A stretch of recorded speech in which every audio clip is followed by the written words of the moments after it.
For many of us, there's nothing like the thrill of a good old-fashioned road trip. Whether you're cruising along Route 66 or exploring the scenic byways of the Southeast, roadside stops promised weary wanderers a break from the road, offering clean restrooms, a friendly staff, and a warm cup of coffee. But Stuckey's is more than just a rest stop. It's a journey back to simpler times, when their colorful billboards dotted the landscape, a beacon of Americana nestled along the endless highways. So today, let's talk a bit about Stuckey's. In the 1930s, with a $35 loan from his grandma, W.S. Stuckey Sr. officially entered the pecan business. He drove to local pecan farms around Eastman, Georgia, buying nuts to resell to pecan processors.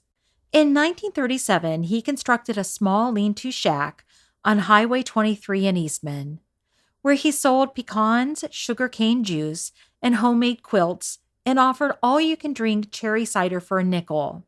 Stuckey's wife, Ethel, started contributing her homemade praline candy to the roadside shack. And then when she came across a recipe for pecan log rolls, she tried them out, adding a personal touch by including a bit of maraschino cherries in the mix. The rolls were a hit. So much so that the following year, the Stuckeys were able to trade in their little lean-to shack and build their first freestanding Stuckey store. So well done, Ethel.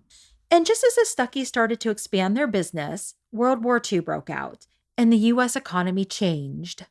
The Stuckeys acquired a candy-making factory in Jacksonville, Florida. They landed a government contract to make candy treats for the troops.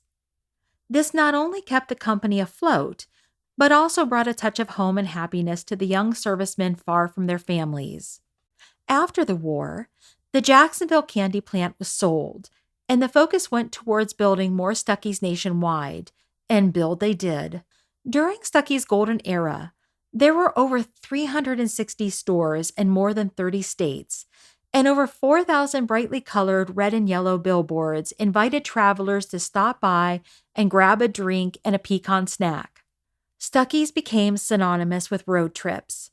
Its instantly recognizable teal-blue slanted roof and impossible-to-ignore billboards were sometimes the only thing you could see on the horizon. Stuckey's became part of our history, invoking cherished memories of family vacations or the adventure of taking a trip to see Grandma. I fondly remember those summer days, piling into the back seat of my dad's big old silver Buick Riviera, bound for Florida to visit family and spend magical days at Disney. We would always stop at Stuckey's. My mom would head straight for the pecan logs, gathering enough for our whole family and grabbing extras to share with friends back home. I would eagerly dash to the toy section, searching for those invisible ink activity books. And do you remember their breakfast special? It included 2 eggs, toast, jelly, and coffee for 99 cents. They also had their signature quarter-pound burger called King of the Road, and hot dogs with all the fixings, and of course, pimento cheese sandwiches. During the early 1960s, Stuckey's expanded into the motel industry by launching Stuckey's Carriage Inns. Since the company already provided dining and fuel services for travelers, it seemed like a natural progression to provide lodging. The concept was similar to the popular motels of the time, such as Holiday Inn and Howard Johnson. It aimed to provide a safe and cozy place where kids could swim and parents could relax after a day of driving. The motels would have a Stuckey's restaurant, gift shop, and gas station, offering a convenient one-stop shopping experience. However, only a few were built and sadly none survive today. In 1964, the business had become much bigger than one family could manage.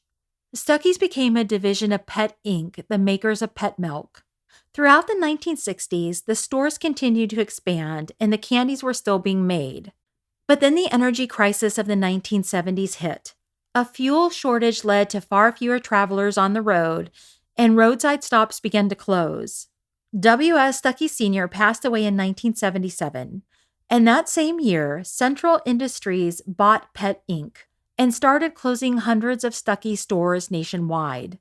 And those wonderfully recognizable buildings, once a cherished roadside oasis for road-weary travelers, brimming with delicious food, quirky souvenirs, and pecan rolls that invoke the sweetest memories of my childhood, those bright blue, sloping roof havens, sat abandoned, quietly decaying over time.